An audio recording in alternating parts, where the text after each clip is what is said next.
For 9 centuries, humanity and the Galactic Empire maintained an uneasy equilibrium. It was not the kind of peace celebrated in history books, nor the kind remembered in songs or propaganda. It was quiet, fragile, and meticulously engineered, a balance held together by fleets, treaties, and the sheer discipline of both civilizations. Humanity, though young compared to the Empire, had proven its worth across multiple star systems. Its colonies, scattered across hundreds of light-years, were organized, self-sufficient, and defensible. Each world had strategic value, and each fleet was a calibrated instrument of deterrence rather than aggression. The Galactic Empire, a civilization that had dominated its sector of the galaxy for millennia, approached diplomacy with precision and subtle intimidation. To them, humanity was a curiosity, a fledgling power showing promise but not yet a threat. The peace treaty that had endured for 900 years was less an act of trust and more a pragmatic acknowledgement. A war would cost far more than either side could afford. There were no celebrations, no monuments. This was a peace forged in calculation, maintained through mutual surveillance, and reinforced by the awareness that a single misstep could escalate into catastrophic war. In the corridors of human command, the term fragile peace was repeated constantly, not as a cliché but as a strategic mantra. Every communication with the Empire was logged, every message scrutinized, and every movement of their fleets observed. Earth's Central Command maintained a network of listening posts and orbital sensors, scanning for anomalies. The colonies, connected via quantum communication relays, reported every unusual activity, from shifts in asteroid traffic to the deployment of Empire survey ships near human-controlled systems.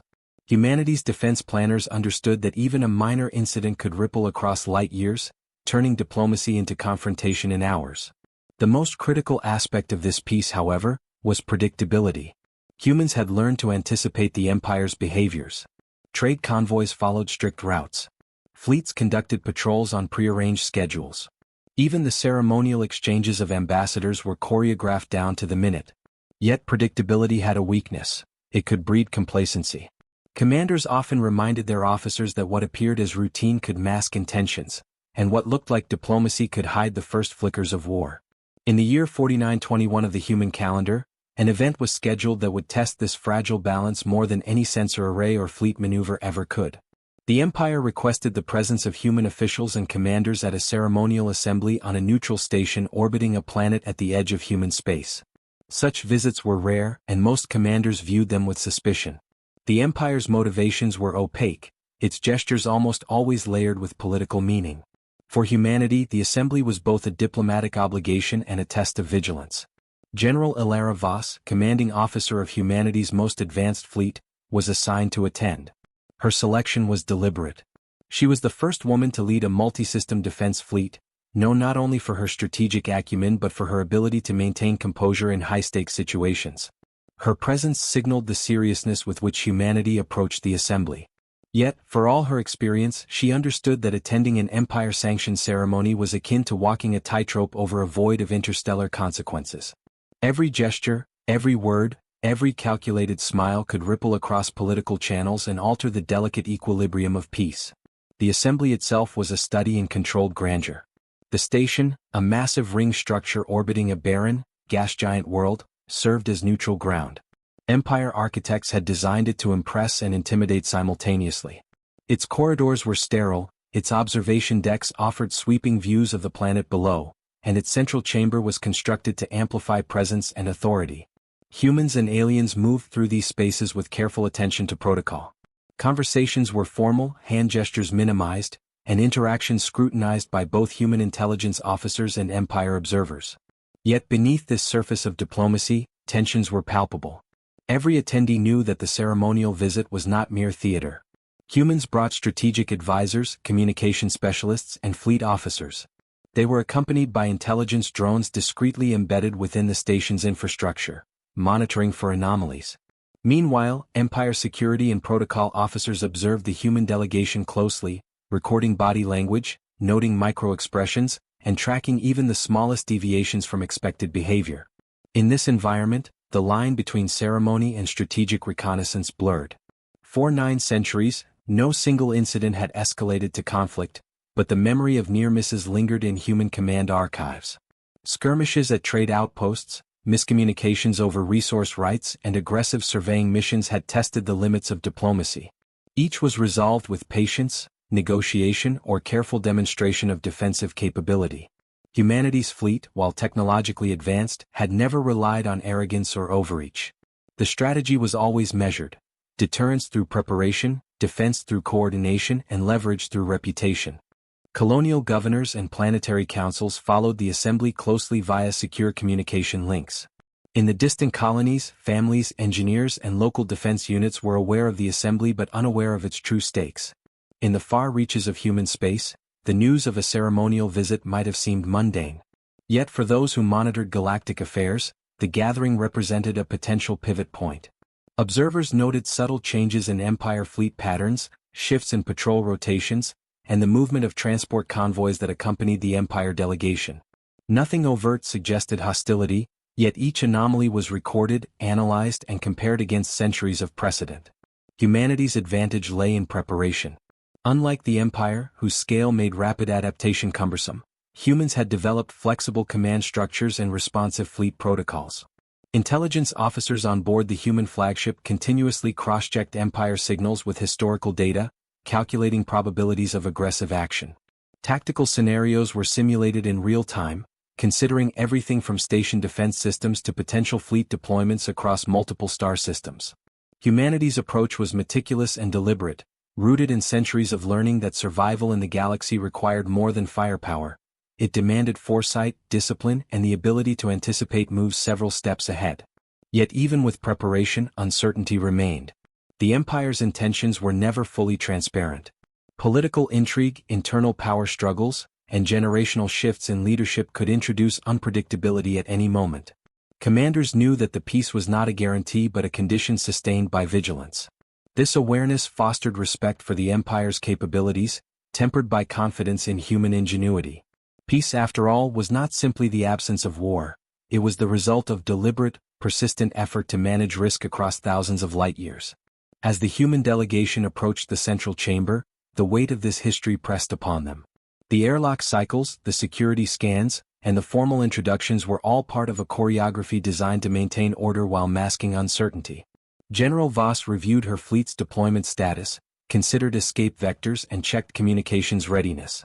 Her mind moved like a chessboard across the galaxy. Every possible contingency calculated, every potential escalation accounted for. The Empire's representatives, in contrast, exuded the confidence of an ancient civilization accustomed to controlling outcomes. Their expressions were measured, their gestures deliberate. Yet subtle signs betrayed attention to detail. A slight hesitation before speech, a glance exchanged with advisors, the precise calibration of security protocols. Every move was designed to project control, but it also revealed the same cautious calculation that humanity had trained to recognize. In that room, surrounded by the echoes of 9 centuries of fragile peace, both sides understood that this gathering was more than ceremonial. It was a test of discipline, perception, and restraint. A single misstep, an unguarded comment, a misinterpreted gesture, or an unexpected action, could unravel centuries of agreements. And as humans and aliens observed each other across the polished chamber, a subtle tension filled the air, like a charged wire waiting for the slightest vibration. No one yet knew that this moment, seemingly ordinary and governed by protocol, would mark the beginning of a chain of events that would shatter the galaxy's longest peace. But even as diplomats exchanged formalities and commanders reviewed protocols, the foundations of the 900-year treaty rested on precarious balances. Mutual respect, disciplined strategy, and the unspoken understanding that vigilance was the price of survival. The fragile peace of the galaxy was intact, for now. But in the quiet of the neutral station, under the watchful eyes of fleets and intelligence networks, every participant knew that history could change in a single instant. The galaxy had been calm for 9 centuries, but calm, they understood, was not safety. And within that calm, the seeds of conflict waited, invisible, unassuming, yet undeniable. Humanity's place in the cosmos was secure only through careful observation, disciplined defense, and the unyielding readiness to respond when the equilibrium finally broke. For now, the fleets remained at their stations, the colonies held their breath, and the galaxy held its silence. The peace had endured, but the fragility of that peace was undeniable. Every protocol, every measure, every precaution had been tested not by war, but by the tension of centuries-long diplomacy. And in that tension the galaxy waited, for a spark, a decision, a moment that could turn centuries of cautious stability into the chaos of conflict. General Ilara Voss had long been a figure of both respect and quiet awe within humanity's fleets. She was not a symbol in the way political propagandists might frame a hero, nor did she rely on mythic narratives of invincibility. Her authority was earned through decades of disciplined command, tactical foresight, and an unflinching commitment to the safety of human colonies across hundreds of light-years. In a galaxy where empires measured power in centuries and fleets numbered in the thousands, her presence was enough to command attention, but not awe born of exaggeration. Her reputation was grounded, credible, and deliberate, exactly the kind of leadership humanity needed in a time when even the slightest misstep could fracture peace. Born on the mining colony of Thera 5, Ilara's early life was shaped by both resource scarcity and the relentless demands of interstellar survival. She learned to navigate complex systems of logistics and defense long before she ever commanded a ship. Her early career in the Fleet Defense Corps was marked by rapid promotion, not because she sought glory, but because she consistently demonstrated a rare combination of analytical skill and instinctive leadership. By the time she was appointed commander of the 3rd Human Defense Fleet, she had already coordinated multi-system operations that prevented potential incursions from rogue factions and hostile alien species. In the vast catalog of human military records, her name was synonymous with competence and reliability. Her selection to attend the Empire's ceremonial assembly was no accident. Intelligence officers in human command had reviewed every precedent for interstellar diplomatic incidents over the past 900 years, and all signs indicated that the Empire's invitation could not be taken lightly. While the ceremony was officially framed as a diplomatic exchange, her presence served dual purposes: representation and readiness. Humans needed a leader who could make split-second strategic decisions in the event of an unexpected threat. Ilara's experience made her uniquely qualified to navigate the precarious balance of showing respect without compromising humanity's defenses. Upon her arrival at the neutral station, she immediately began assessing the situation. The station's architecture, designed by Imperial engineers, was imposing. Observation decks offered a panoramic view of the gas giant below, while its interior corridors were structured to encourage order and visibility. But Ilara was aware that even in a space designed to impress, vulnerabilities existed. Her trained eyes scanned for blind spots, potential choke points, and areas where humans might be vulnerable to sudden containment or intimidation. Security was not a matter of arrogance, it was a calculated necessity. Her approach to leadership on the station mirrored her command of the fleet. Every officer in her delegation knew that discipline, clarity of communication, and adaptability were not optional, they were survival tools. Briefings were concise but thorough, covering everything from potential Imperial protocol violations to emergency evacuation routes. Communication relays were tested, encrypted, and redundantly routed to ensure that if a sudden crisis occurred, her commands could reach human ships across the system without delay. Even the ceremonial uniforms, carefully fitted and symbolic, were chosen with attention to mobility and practicality. Every detail mattered because, in a galaxy accustomed to rapid escalation, small oversights could carry catastrophic consequences. Yet beyond the technical and strategic considerations, Ilara carried an unspoken weight. She was acutely aware that her presence represented not only human capability but human resilience. Across colonies and fleets, her leadership was a signal. Humanity was neither naive nor easily intimidated. She understood that the Empire might interpret hesitation or uncertainty as weakness, and she made sure that her demeanor, measured and deliberate, communicated confidence without arrogance. Her strength lay in subtlety, the quiet assurance that humanity could respond, adapt, and endure under pressure. The ceremonial gathering itself was a study in controlled observation. The Empire's representatives maintained an appearance of cordiality, their expressions carefully neutral, their gestures precise. Diplomats spoke in measured tones, careful to convey respect while subtly asserting hierarchy. Each interaction was a negotiation in itself. Every handshake, every phrase, every slight tilt of the head carried meaning. Ilara, attuned to these nuances, recorded each observation for analysis, understanding that the smallest detail could inform strategic decisions later. In a galaxy where intelligence often determined survival, perception was as vital as firepower. While other human officers focused on protocol and optics, Ilara's mind worked on multiple layers simultaneously. She assessed the Empire's fleet movements in nearby systems, analyzed sensor data for unusual energy readings, and evaluated the station's structural defenses. Her approach was never reactive, it was anticipatory. In hundreds of simulations and live drills, she had learned that defensive advantage often came from preparation and foresight rather than brute force.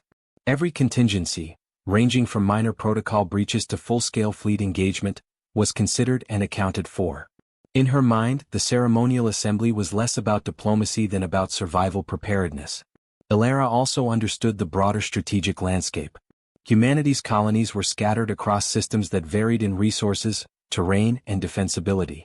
Many were self-governing, but all relied on human command for military coordination.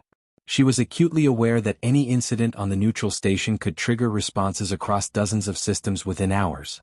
Her role was to ensure that, should the fragile peace be threatened, human fleets could mobilize effectively without creating unnecessary panic.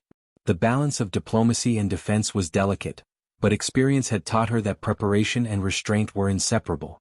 In her interactions with Empire officials, Ilara displayed a blend of professional courtesy and analytical attention. She listened carefully, asked precise questions, and maintained posture and tone designed to project steadiness. Her observations were detailed, noting not just what was said but how it was delivered, the subtle inflections, the timing, and the micro-expressions. In an environment where misinterpretation could ignite conflict, these details were essential. Her demeanor communicated readiness without provocation, respect without submission. Throughout the assembly, Ilara also kept her fleet in focus. Her flagship, stationed in orbit, was continuously fed real-time data from sensors on the station and across the surrounding star systems. Tactical officers analyzed potential attack vectors, while communication specialists maintained secure links to human colonies. In the event of a sudden escalation, the fleet could respond within minutes. This layered preparation was not overcautious. It was strategic discipline, ensuring that humanity's strength could be projected wherever needed without signaling aggression prematurely. Yet beyond the strategic and tactical calculations, there was the human element. Ilara understood the weight of expectation that rested on her shoulders. She was aware that her actions would be scrutinized across light years, that her decisions could influence diplomatic relations and potentially determine whether centuries of peace endured. Her confidence was not pride, it was competence. It was the assurance that, in the complex interplay of strategy, diplomacy, and survival, humanity could navigate danger without succumbing to panic or miscalculation. As the ceremonial assembly progressed, subtle indicators suggested that the Empire had carefully planned this engagement, not just as a diplomatic gesture but as an observation of human leadership in practice. Every interaction, every response, and every decision by Ilara and her officers would be noted. She understood that the Empire's interest was less about ceremony and more about testing humanity's capacity for composure, calculation, and resilience under scrutiny. This awareness did not intimidate her. It reinforced the importance of preparation, of disciplined response, and of demonstrating, through action rather than rhetoric, that humanity's defense capabilities were credible. By the conclusion of the first day, Ilara had already formed preliminary assessments of both the station's security and the Empire's protocols. She briefed her officers in detail, outlining potential scenarios ranging from minor security breaches to full-scale fleet engagement. Her approach was always methodical, emphasizing contingency, adaptability, and coordination. In her mind, the goal was simple: maintain humanity's position without escalating tension unnecessarily. Confidence, restraint, and foresight were her tools, and she wielded them with precision. Even in the quiet moments between formal engagements, Ilara remained vigilant. She reviewed sensor logs, monitored communications, and mentally rehearsed defensive maneuvers. Her leadership style was neither performative nor sensational. It was deliberate, grounded, and informed by decades of experience. She knew that the Empire, for all its grandeur, had weaknesses as well as strengths. Patience, observation, and disciplined strategy were as vital to survival as any weapon system. As the sun, or rather the distant star illuminating the gas giant below, cast elongated shadows across the station's corridors, the human delegation understood the subtle truth. This ceremonial visit, while outwardly peaceful, was a test. It was a probe into human competence, decision-making, and readiness. General Ilara Vos embodied humanity's capacity to navigate this delicate balance. Her presence reassured colonies, fleets, and civilians alike. In a galaxy where the fragility of peace could be tested at any moment, humanity had leaders capable of meeting the challenge. In the final hours of the first day, as the ceremonial lights dimmed and the delegation prepared for the evening briefings, Ilara reflected on the nature of her responsibility. Leadership, she knew, was not measured by heroics or theatrical displays. It was measured by calm judgment, foresight, and the ability to act decisively when circumstances demanded it. In the context of interstellar diplomacy, where centuries of peace hung by the thinnest of threads, these qualities were essential. For the Empire, the human general was a test of patience, observation, and calculated pressure. For humanity, she was the embodiment of strategy, resilience, and disciplined defense. Across the neutral station, under the watchful eyes of both civilizations, the subtle dance of diplomacy and vigilance continued. It was a fragile peace, maintained not by chance, but by centuries of preparation, by leaders capable of projecting strength without provocation, and by the understanding that in a galaxy filled with uncertainty, survival depended as much on wisdom as it did on firepower. And in this moment, surrounded by observation decks, ceremonial halls, and fleets orbiting silently above, General Ilara Vos stood as a testament to humanity's readiness, measured, capable, and unyielding in the face of uncertainty.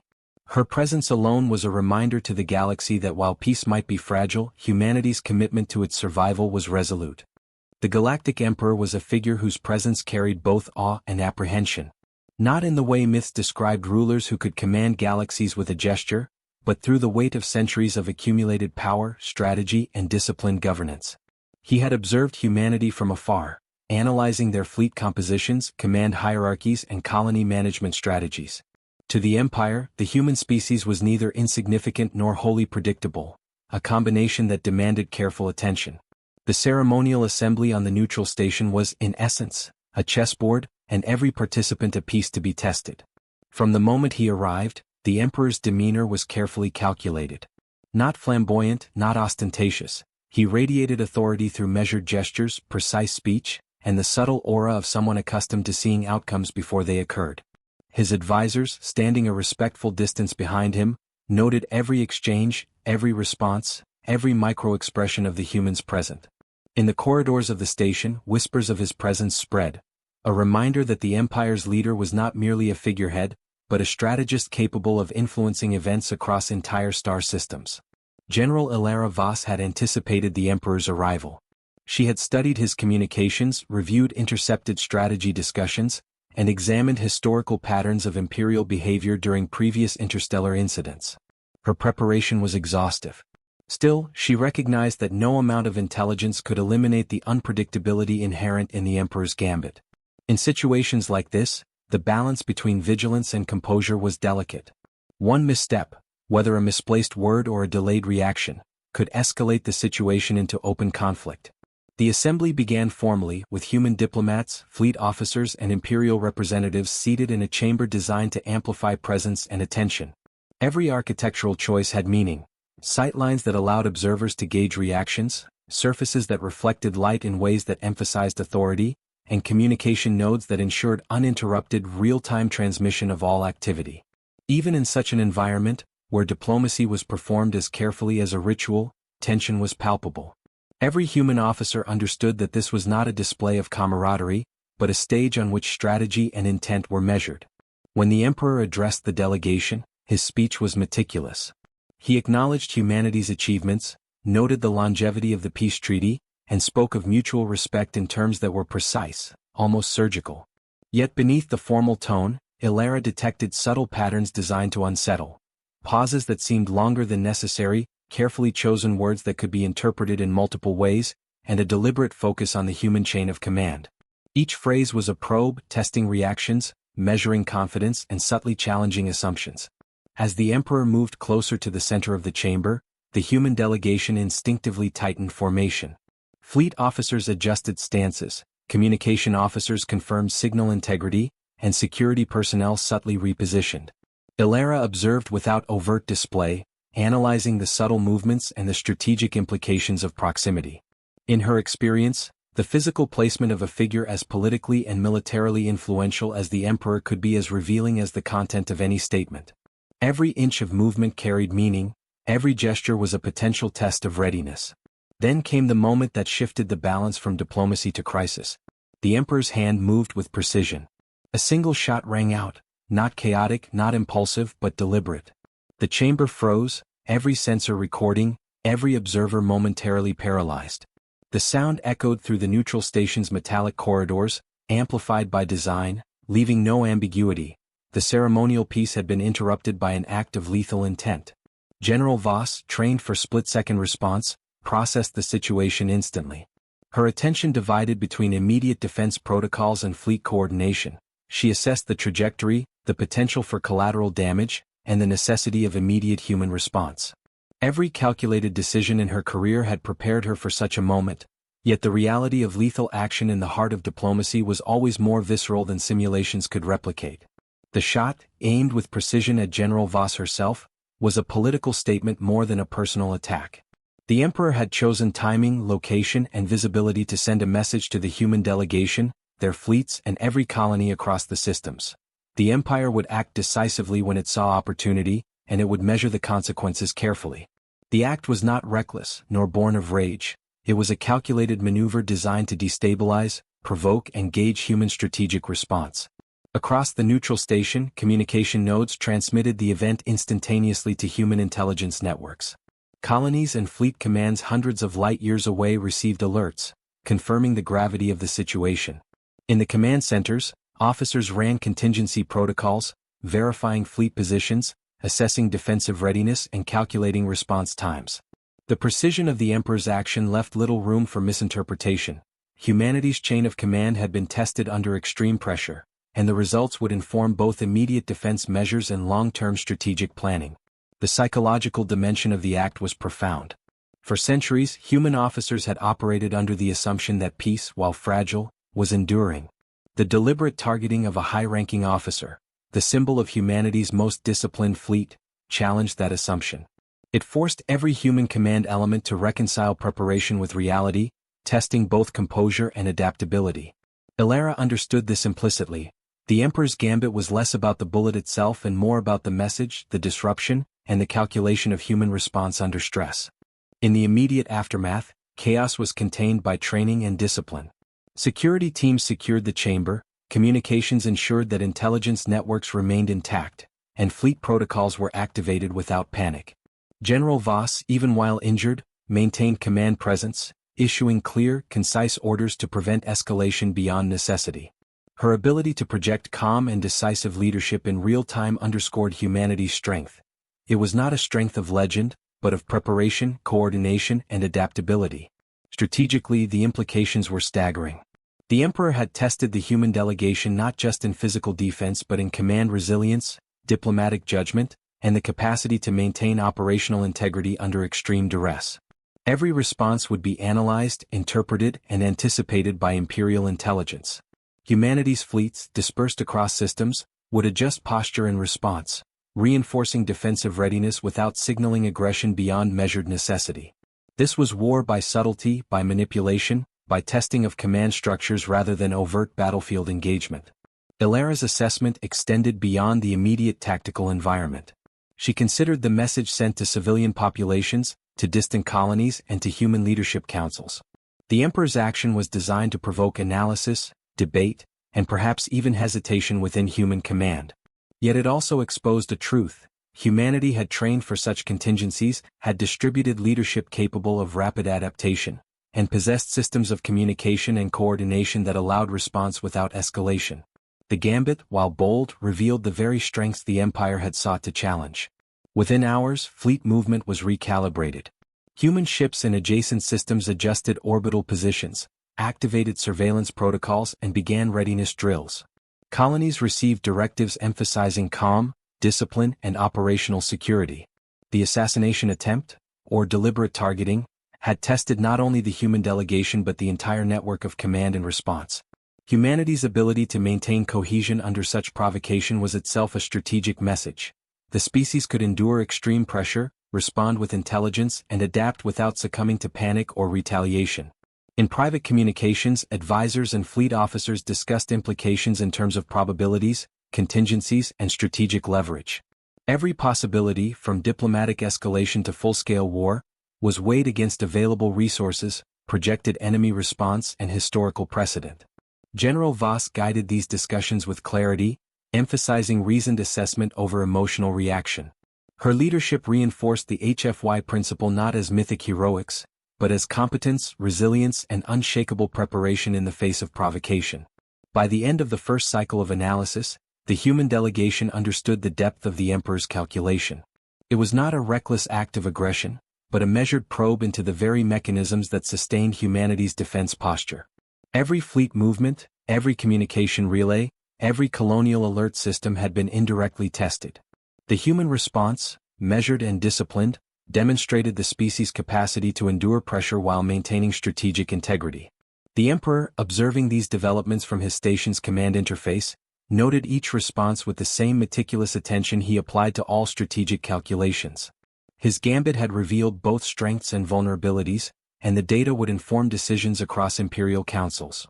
What he had initiated as a calculated provocation had achieved multiple objectives: testing command resilience, measuring composure under threat, and setting the stage for subsequent maneuvers in a broader galactic strategy. For General Voss, the moment crystallized a truth she had always known. In interstellar diplomacy, the most dangerous actions were often subtle, controlled, and psychologically calculated. The physical act, the shot, was only part of the equation.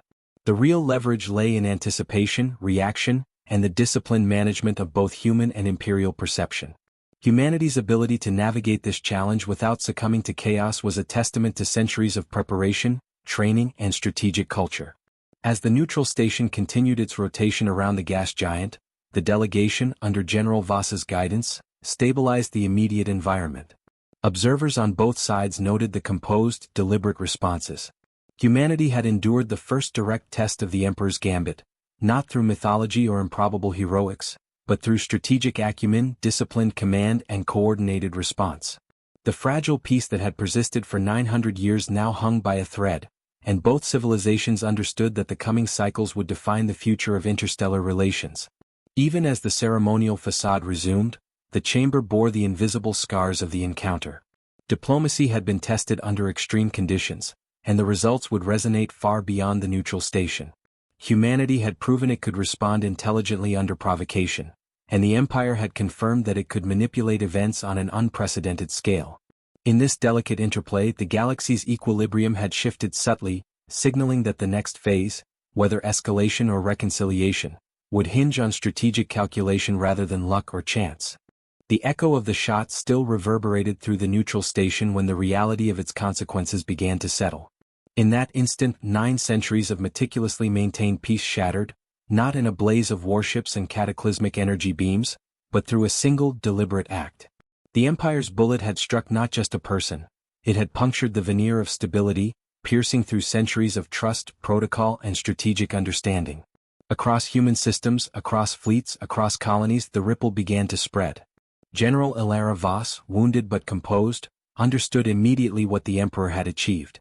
The act was not impulsive, it was a calculated provocation designed to test every layer of human response, from individual command decisions to the coordination of fleets dispersed across hundreds of light years. In her decades of experience, she had never seen such precision used for psychological as well as political impact. Every human officer on the station and in orbit recognized the dual purpose: destabilization and assessment. Within minutes, communication channels across human command centers were alive with alerts. Secure links transmitted the event in real time, verified by multiple sensors and corroborated by visual feeds from the station. Across Earth, the colonial governors, military councils, and fleet commanders initiated contingency protocols. Ships already in strategic positions adjusted orbit, sensor arrays recalibrated, and tactical officers ran simulations for the worst-case scenario: an open confrontation with the Empire's fleets. In these moments, the disciplined calm of humanity contrasted sharply with the chaos the Empire may have anticipated. Colonies closest to Empire-controlled space began emergency mobilizations. Defensive satellites, orbital guns, and rapid deployment craft were activated. Ground-based intelligence teams analyzed transmissions for patterns, calculating the likelihood of follow-up strikes or incursions. Every decision was deliberate. Panic was absent, not because humans were fearless, but because their systems were designed to maintain operational integrity under extreme stress. This was HFY not as hyperbolic heroics but as competence, resilience, and the capacity to respond intelligently under pressure. Meanwhile, the neutral station itself was in lockdown.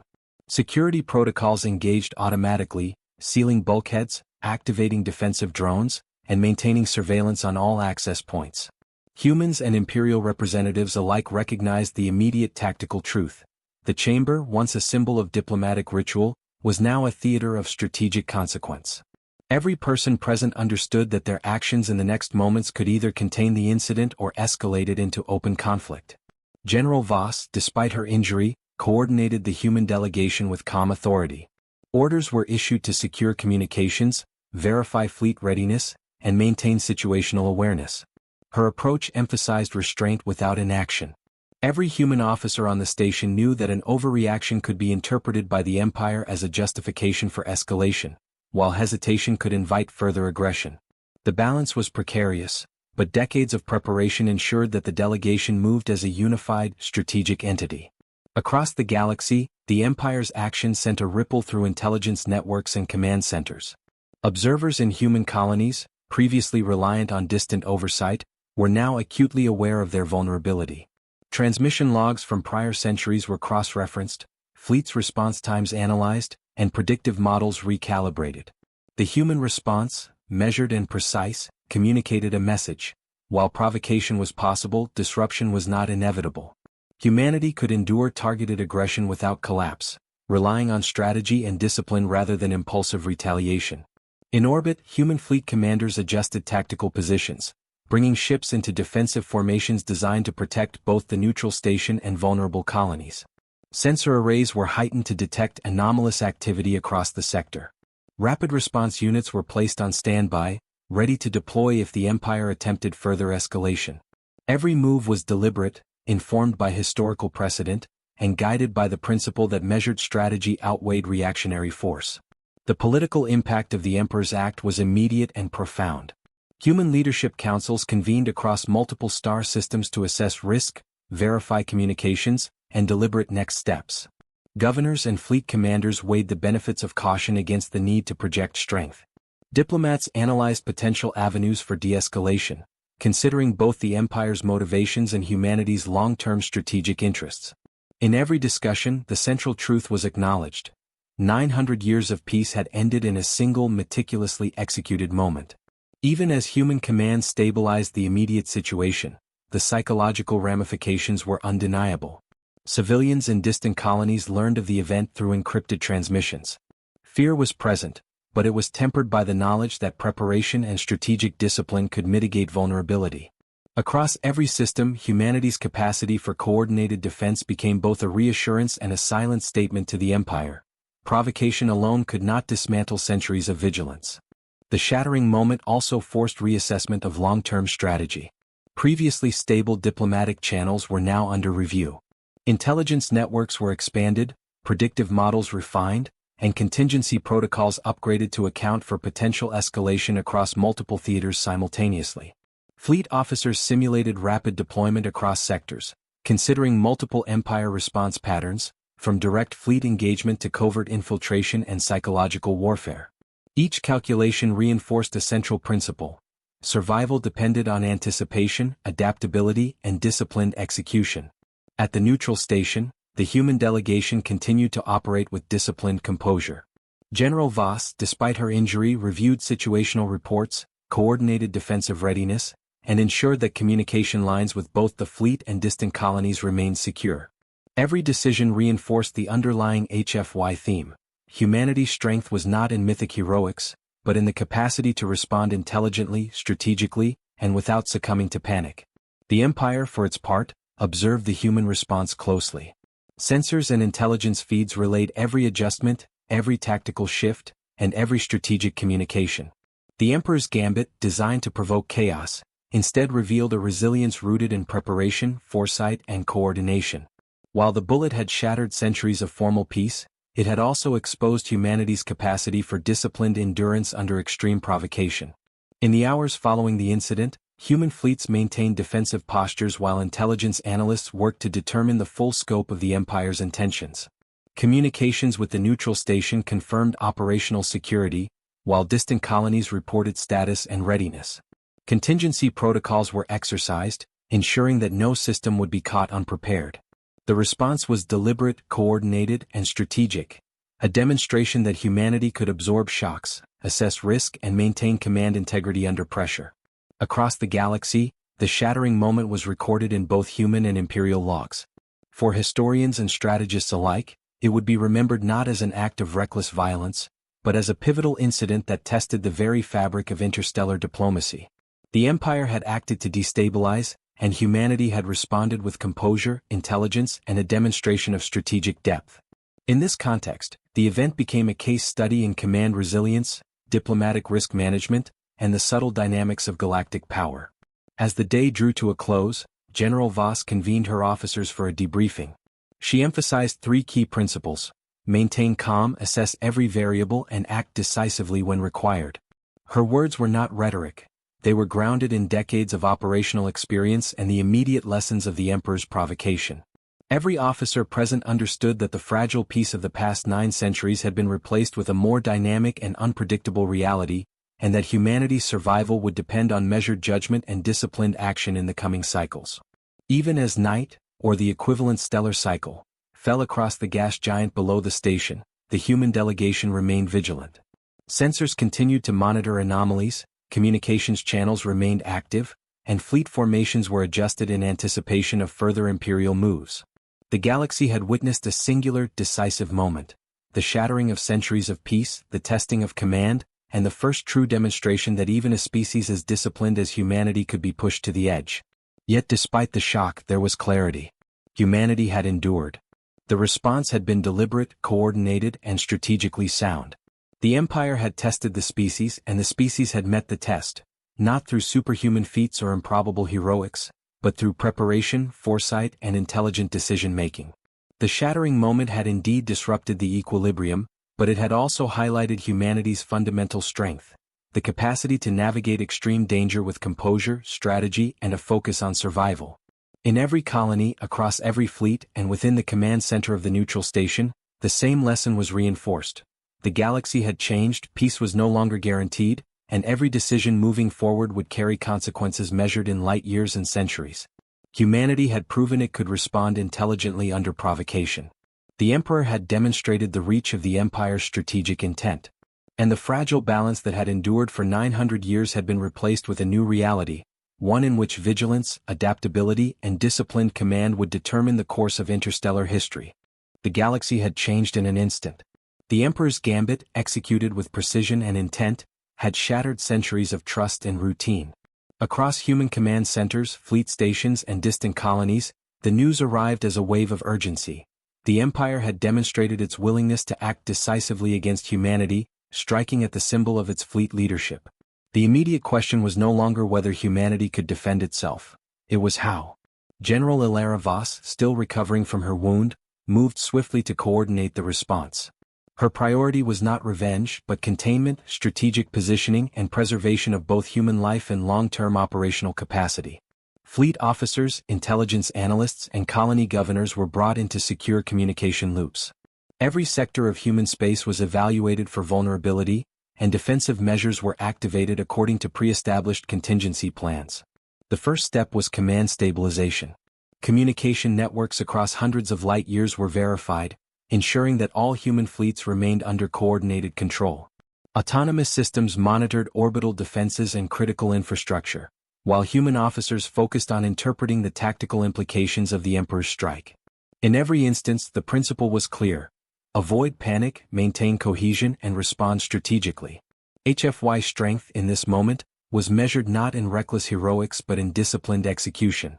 Fleet positioning became a priority. Ships already on patrol were rerouted to strategic choke points, anticipating possible Imperial maneuvers. Rapid response units were deployed to vulnerable colonies and trade routes. Sensor arrays, once used primarily for routine monitoring, were recalibrated to detect unusual fleet movements, energy spikes, or potential deployment of Imperial reconnaissance units. Every adjustment was deliberate, calculated, and designed to ensure that humanity could project defense without signaling unnecessary aggression. Simultaneously, human intelligence teams analyzed the Emperor's intent. Patterns in Imperial fleet deployments, historical precedents of provocation, and previous interactions with human colonies were cross-referenced. Analysts considered multiple scenarios: the strike as a test of reaction time, as a probe for weaknesses in fleet coordination, or as a calculated signal of impending aggression. Each scenario informed the tactical redeployment of ships and the reinforcement of communication networks. Humanity's response relied on both foresight and flexibility, traits honed over centuries of interstellar experience. In the human colonies nearest to the neutral station, civil defense protocols were activated. Early warning systems, orbital shields, and emergency evacuation plans were confirmed and rehearsed. Colonists received clear instructions to maintain operational readiness without panic. Leadership councils coordinated with fleet commanders, ensuring that any potential escalation could be met with disciplined defense rather than reactive chaos. Across light years, the message was consistent. Humanity was prepared, measured, and strategically aware. On board the flagship, General Voss convened her senior officers. Tactical simulations ran in real time, projecting multiple Imperial strategies and corresponding human responses. Each calculation accounted for fleet capabilities, transit times, resource availability, and potential collateral consequences. Scenarios ranged from localized skirmishes to broader engagements across multiple systems, with contingency plans ready for rapid implementation. Even under direct provocation, the human command structure operated with precision and clarity, reinforcing the HFY principle that preparation and intelligence outweigh impulsive action. Diplomatic channels were simultaneously engaged. While the Emperor had demonstrated a willingness to provoke, the broader Imperial Council remained complex and not monolithic. Human diplomats communicated intentions, reaffirmed existing treaties where possible, and sought clarification on future protocols. These efforts were not naive, they were calculated measures to buy time, maintain situational awareness, and prevent escalation beyond what could be managed strategically. In a galaxy where communication delays spanned light years, every message was deliberate and precise. Colonies further afield, though physically distant from the strike, monitored the situation closely. Their strategic value, resource production, and defensive capabilities were all re-evaluated in light of the event. Fleet commanders issued new patrol patterns, defensive overlays were activated, and contingency supply lines were secured. Every unit, from orbital defense stations to remote monitoring posts, became part of a synchronized network designed to maintain both stability and readiness. In this, humanity's response highlighted a defining trait: resilience born from preparation and coordination rather than panic or impulsive aggression. Psychologically, the strike tested human discipline. Families, engineers, and planetary personnel were aware that an imperial act of aggression had occurred.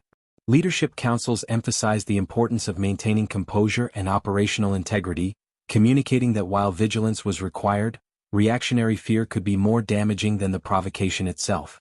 Across hundreds of systems, humanity demonstrated that strength was measured not by retaliation, but by strategic foresight and controlled response. The fleet's tactical deployments were precise. Ships formed layered defensive grids, covering strategic choke points, communication hubs, and resource nodes. Sensor coverage was extended, energy detection thresholds heightened, and rapid response units placed on alert. Command protocols allowed for decentralized decision-making if communication links were compromised, ensuring that every fleet could act independently while still contributing to the overall defense strategy. This redundancy reflected the long-term lessons of interstellar operations. Survival depended on adaptability and coordination rather than singular heroics. Simultaneously, General Voss reviewed logistical sustainability. Fleet supplies, fuel reserves, repair capabilities, and orbital defense readiness were assessed across multiple sectors. Long-term operational planning required not just immediate defense, but the capacity to endure an extended period of elevated tension. Every scenario, from minor skirmishes to full-scale engagements, was considered. Human command had prepared for the eventuality that the fragile peace could be irrevocably broken, and every action reinforced a disciplined, sustainable posture. Across the communication networks, intelligence analysts monitored Imperial responses to humanity's movements. Subtle shifts in fleet deployment, energy emissions, and diplomatic communications were scrutinized. The Emperor's gambit had revealed vulnerabilities, but it had also illuminated strengths. Humanity's ability to coordinate across dispersed fleets, maintain strategic integrity, and manage communication delays highlighted a core principle. Strength in a galactic conflict was not measured by raw firepower alone, but by the capacity to respond intelligently under extreme pressure. In the command centers, discussions emphasized three priorities: defense, containment, and intelligence gathering. Fleet maneuvers were designed to protect human systems without initiating unprovoked escalation. Diplomatic communications aimed to clarify the Empire's intentions without appearing submissive. Intelligence operations sought to identify potential weaknesses in Imperial deployment or strategy. Every decision reinforced a fundamental HFY concept. Disciplined, rational, and strategic action is humanity's greatest strength. Colonial governors coordinated closely with the fleet. Evacuation protocols, supply chain redundancy, and civilian readiness exercises were implemented. Strategic hubs were reinforced and communication nodes encrypted. Across light years, humans moved with precision, demonstrating a coherence of command that contrasted sharply with the calculated provocation of the Empire. Every system, every fleet, every human officer understood that survival and strategic advantage depended on cohesion, intelligence, and measured response. As the hours turned to cycles, the human response solidified into a comprehensive, galaxy-spanning posture.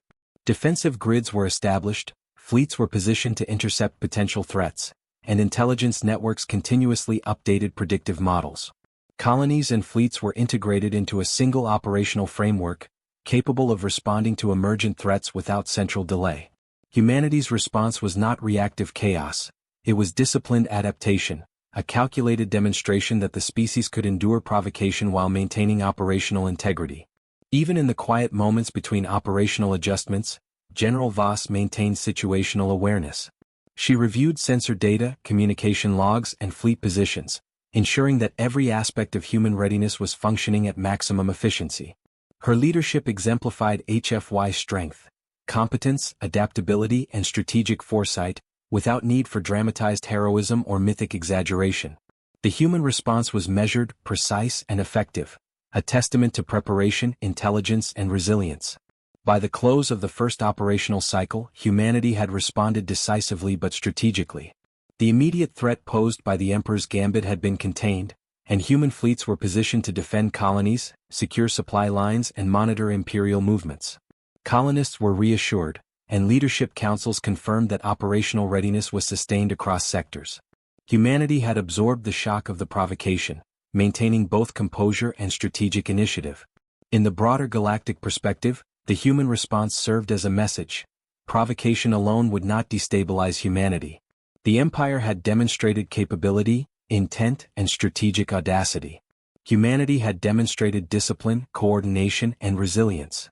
The fragile equilibrium of the past centuries had been replaced by a new reality, in which every action carried immediate consequence, and every decision required strategic intelligence. The human response emphasized a fundamental truth of interstellar survival. Strength lies not in mythology, raw power, or dramatic heroics, but in foresight, preparation, and disciplined execution. Across fleets, colonies, and command centers, this principle guided every action. Humanity had responded to the Emperor's gambit with precision, composure, and strategic intelligence, demonstrating that even under extreme provocation, the species could endure and adapt. As the cycle ended, General Voss reflected briefly on the scale of the challenge. The Emperor had forced the galaxy to recognize a singular truth: the peace of 9 centuries could end in a heartbeat. But humanity, through intelligence, coordination, and disciplined strategy, had turned provocation into opportunity, an affirmation of resilience, readiness, and HFY strength that would define the species in the cycles to come. The shattering of the 900-year peace was no longer confined to a single neutral station orbiting a distant gas giant. Its consequences radiated across human-controlled space, reaching colonies hundreds and even thousands of light-years away. Across the stars, fleets repositioned, planetary defenses activated, and intelligence nodes transmitted alerts. Humanity's response was no longer a matter of immediate containment. It had become a galaxy-wide operation, a coordinated assertion of readiness, resilience, and strategic intelligence. From the Central Command Hub on Earth, General Ilara Voss oversaw operations with an unprecedented scope. Secure quantum communication links ensured that every fleet, every colony, and every orbital defense installation received real-time updates. Sensor data, telemetry from fleet movements, and threat assessments flowed continuously, processed by artificial intelligence systems and cross-checked by human analysts. This was not the reactive management of isolated incidents, it was a synchronized orchestration of interstellar defense, spanning hundreds of light-years. Humanity's fleets moved in patterns designed to maximize both defensive coverage and strategic flexibility. Heavy cruisers and carriers formed layered patrol grids along known Imperial vector lines, while stealth-capable reconnaissance ships scanned adjacent sectors for unexpected movement. Fleets from multiple systems coordinated with orbital defense stations, maintaining overlapping coverage to ensure that any incursion could be detected and neutralized before reaching critical targets. Every fleet commander understood the principle. In a galaxy where distance could amplify mistakes, preparation and coordination were as critical as raw firepower. Colonies became operational nodes in the broader network. Each planetary defense grid, while primarily designed for local protection, was integrated into the larger interstellar system. Energy shields were calibrated, orbital defense cannons placed on heightened alert, and supply lines prepared for rapid deployment. Civilian populations were informed of the threat in measured terms, emphasizing preparedness and procedural adherence without panic. Across hundreds of human systems, a silent message was being sent. Humanity was vigilant, prepared, and strategically coherent. Intelligence operations expanded in scope and intensity. Human analysts worked to detect patterns in Imperial fleet movements, communication frequencies, and logistical activity. Historical records of previous Imperial engagements were cross-referenced to anticipate potential strategies. Predictive modeling projected likely maneuvers, potential diversionary tactics, and psychological probes. Humanity was not merely reacting to the Emperor's provocation, it was attempting to map the Empire's intent, to forecast actions, and to position forces accordingly.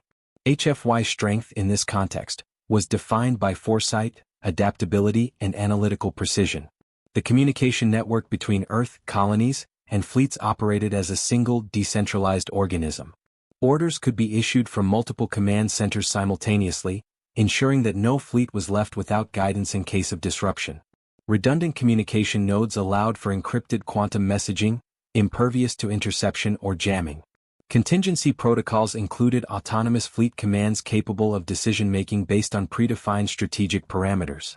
This was the culmination of centuries of preparation, a species capable of coordinating vast, dispersed forces with a level of sophistication rivaling even the ancient Galactic Empire.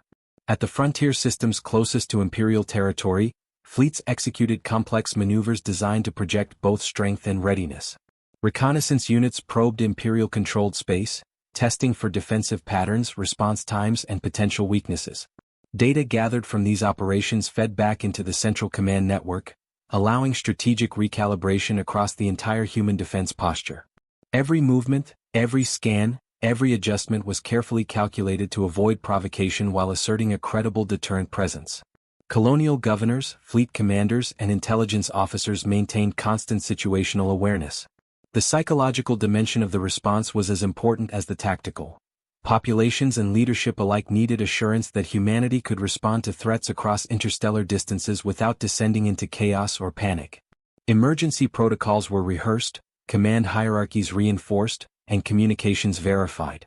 In this disciplined, coordinated approach, humanity demonstrated its defining HFY characteristic: resilience grounded in preparation, strategy, and intelligence.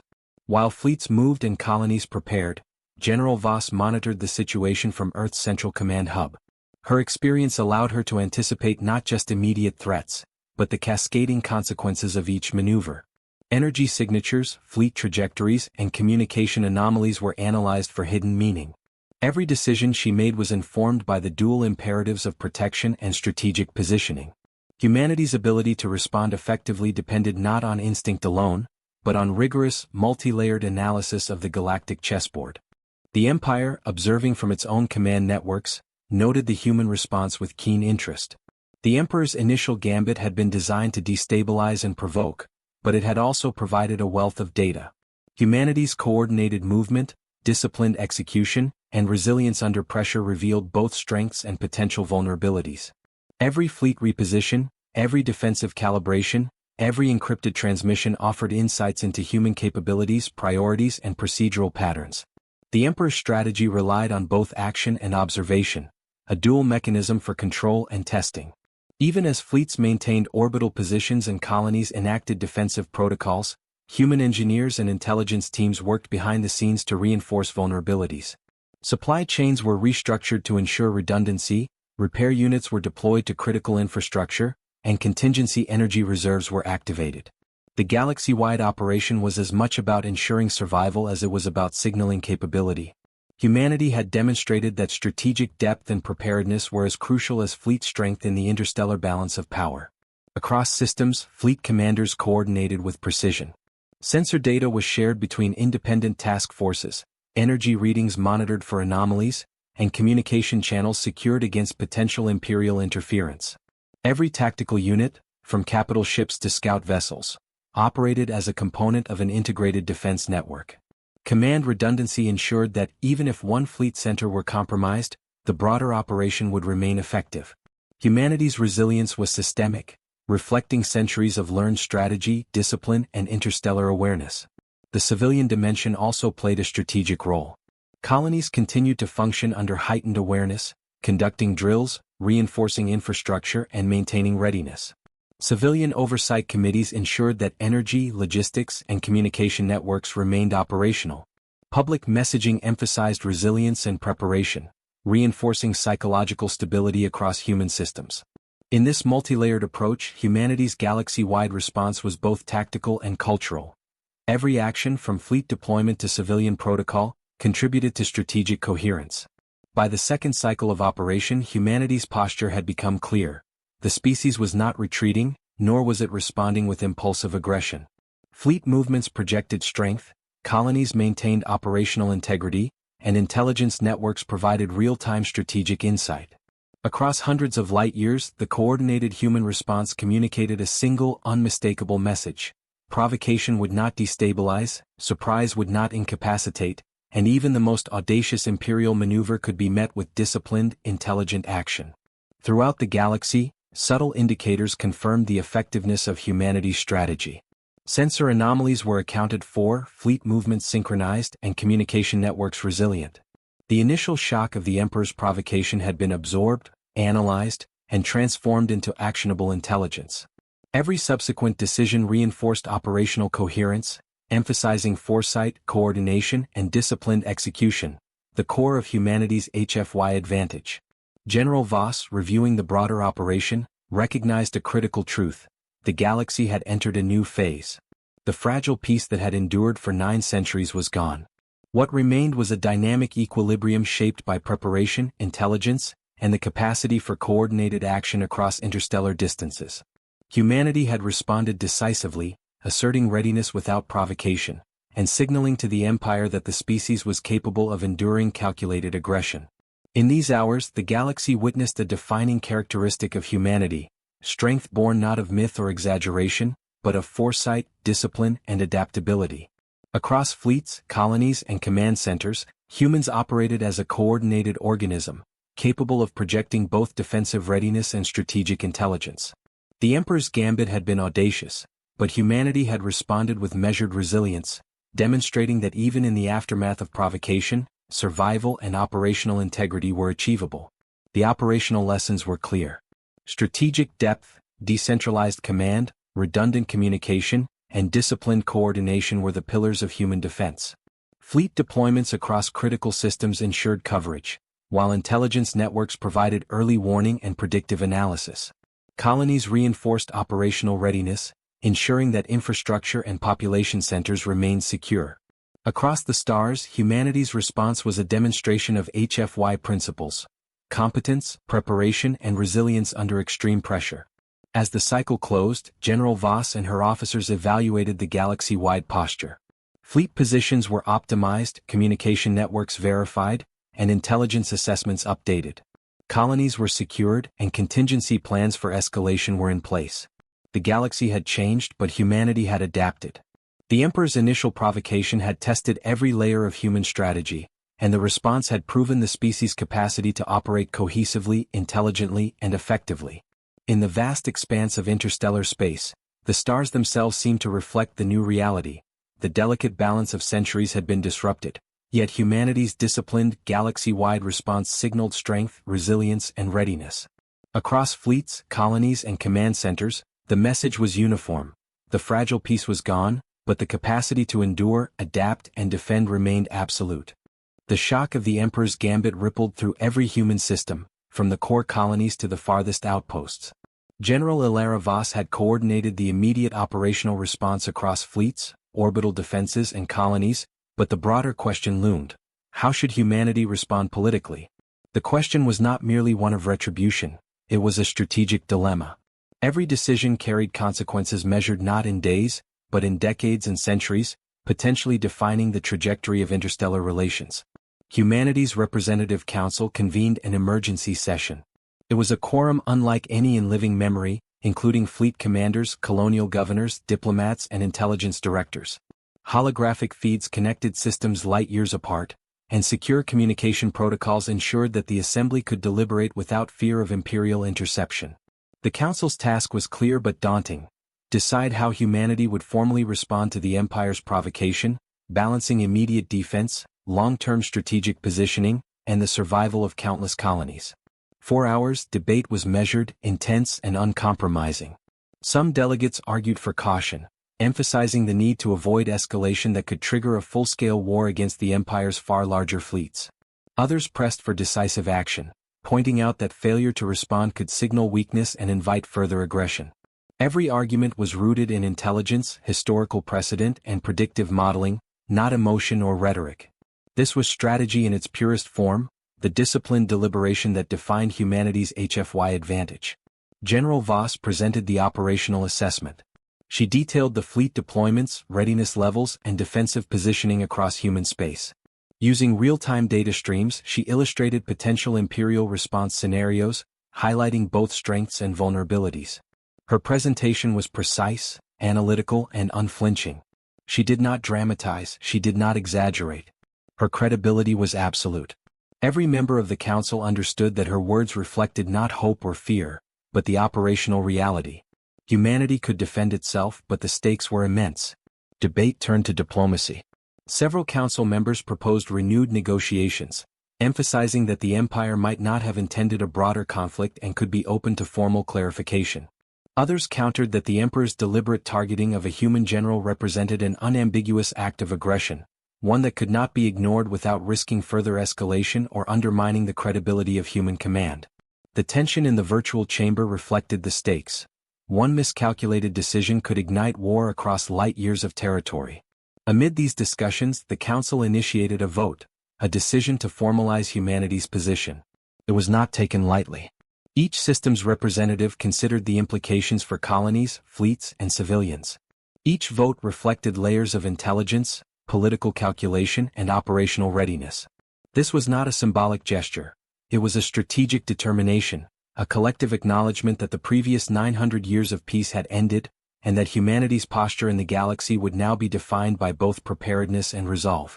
The vote passed decisively. Humanity would adopt a posture of measured but uncompromising defense. Fleets would maintain heightened readiness, colonies would remain fortified, and diplomatic channels would communicate that further aggression from the Empire would be met with proportional response. The decision was not a declaration of war in the traditional sense. It was a strategic escalation, a clear message that provocation would not be tolerated, and that humanity's coordinated defense network was prepared to act. Immediately following the vote, General Voss implemented the operational plan. Fleets were repositioned along the most probable Imperial approach vectors, with heavy cruisers, carriers, and rapid response units deployed to critical choke points. Reconnaissance vessels monitored adjacent Imperial-controlled sectors, feeding real-time intelligence to human command centers. Communication networks ensured that any Imperial maneuver could be detected, analyzed, and countered with minimal delay. Humanity's response was comprehensive, coordinated, and precise, a demonstration that strategy, preparation, and disciplined execution were as formidable as any fleet. Colonial defense systems were similarly reinforced. Orbital cannons, planetary shields, and emergency logistics were placed on heightened alert. Civilian populations received clear, concise guidance on operational protocols, emphasizing both preparedness and resilience. Across hundreds of systems, the human message was uniform. Humanity would not be caught unprepared, provocation would not destabilize the species, and strategic defense was non-negotiable. The Empire observed these developments closely. From Imperial command centers, analysts tracked fleet movements, monitored communications, and evaluated the human vote's implications. The Emperor's gambit had achieved multiple objectives: testing human resilience, assessing fleet coordination, and provoking a political response. The vote, while a demonstration of unity and strategic calculation, also provided the Empire with insights into humanity's decision-making processes, risk tolerance, and operational priorities. Every choice made by human leadership was analyzed for patterns, weaknesses, and potential leverage. Meanwhile, the Human Intelligence Network expanded its scope. Analysts identified potential Imperial tactical weaknesses, supply chain vulnerabilities, and patterns in fleet rotations. Predictive models simulated multiple conflict scenarios, from localized engagements to interstellar campaigns. Every calculation fed into operational readiness, ensuring that any Imperial escalation could be anticipated and countered with both precision and adaptability. Humanity's advantage was not in fleet size or raw firepower, it was in strategic depth, intelligence, and disciplined coordination. Across the galaxy, fleets moved like a single organism. Sensor networks shared data seamlessly, tactical decisions were synchronized, and redundant command nodes ensured operational continuity. Human ships maintained defensive posture without unnecessary provocation, demonstrating that deterrence could be established through disciplined strategy rather than aggressive displays. HFY principles were evident. Preparation, intelligence, and resilience allowed humanity to project strength without overextending or risking chaos. The vote's consequences also extended to interstellar diplomacy. Messages were sent to neutral civilizations and allied species, clarifying humanity's defensive posture and signaling that aggression from the Empire would be met with proportional action. These communications were precise, factual, and free of hyperbole. Humanity did not need mythic heroics to assert credibility. The careful orchestration of fleets, colonies, and intelligence networks was sufficient to convey both capability and resolve. In the following cycles, subtle escalations were observed in Imperial fleet deployments. Reconnaissance detected the movement of squadrons toward key sectors, energy signatures indicated shifts in supply chain routing, and communications hinted at strategic recalibration within the Empire. Humanity's coordinated response ensured that these movements were anticipated, monitored, and, when necessary, countered with tactical positioning rather than direct confrontation. Every action reinforced the principle that preparation and intelligence were humanity's most powerful weapons. Within human command centers, General Voss oversaw continuous updates. Fleet movements, colony status, and intelligence reports were cross-referenced to maintain operational integrity. Scenarios were simulated for multiple potential outcomes, including direct engagement, siege tactics, and psychological probes. Every contingency had a predefined response, and every fleet was capable of acting independently while remaining aligned with the overall strategic posture. The vote had solidified not just political unity, but operational cohesion across interstellar space. Colonies responded with precision. Emergency drills were executed, logistical hubs reinforced, and civilian coordination ensured that essential services remained operational even under heightened threat. The human response emphasized that survival was systemic. Every colony, every fleet, and every communication node contributed to the species' resilience. HFY's strength in this context was practical, credible, and measurable. The ability to endure, adapt, and respond intelligently under extreme conditions. As days passed, the galaxy witnessed a new reality. The vote had ended the pretense of peace, formalized humanity's defensive stance, and signaled to the Empire that provocation would no longer be tolerated. Yet it was not an act of rash aggression, it was strategic clarity. Humanity's fleets, colonies, and intelligence networks were positioned to defend, to deter, and to respond proportionally, ensuring that escalation would be controlled, deliberate, and informed by operational reality rather than impulse. The Emperor's initial provocation had achieved a critical effect. It had catalyzed humanity's full operational readiness and political unity. Yet the human response, measured, disciplined, and strategically coherent, demonstrated that provocation alone could not destabilize the species. Across the stars, fleets maintained posture, colonies remained fortified, and intelligence networks monitored every development. Humanity's message was clear: aggression would be met with calculated resistance, and the species' survival was non-negotiable. In this pivotal moment, HFY principles shone not through dramatics or myth, but through disciplined action, strategic foresight, and operational cohesion. Humanity had responded to a centuries-old peace being shattered with a unified, intelligent, and resilient posture. The galaxy had witnessed the transformation from provocation to preparation, from potential chaos to coordinated strength, and from fragile peace to strategic vigilance. The vote that started the war had not been an act of impulsive retaliation.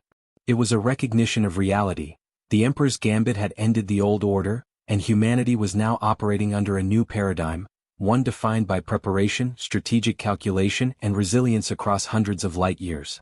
The fleets, colonies, and command centers were aligned, intelligence networks optimized, and operational readiness assured. In the final analysis, the vote was not simply a political act, it was a demonstration of humanity's HFY capability, the ability to respond to existential provocation with intelligence, discipline, and coordinated action. Across the stars, the consequences would unfold for cycles to come, but the principle was undeniable. Humanity had survived the first true test, not through luck, heroics, or myth, but through foresight, preparation, and strategic execution.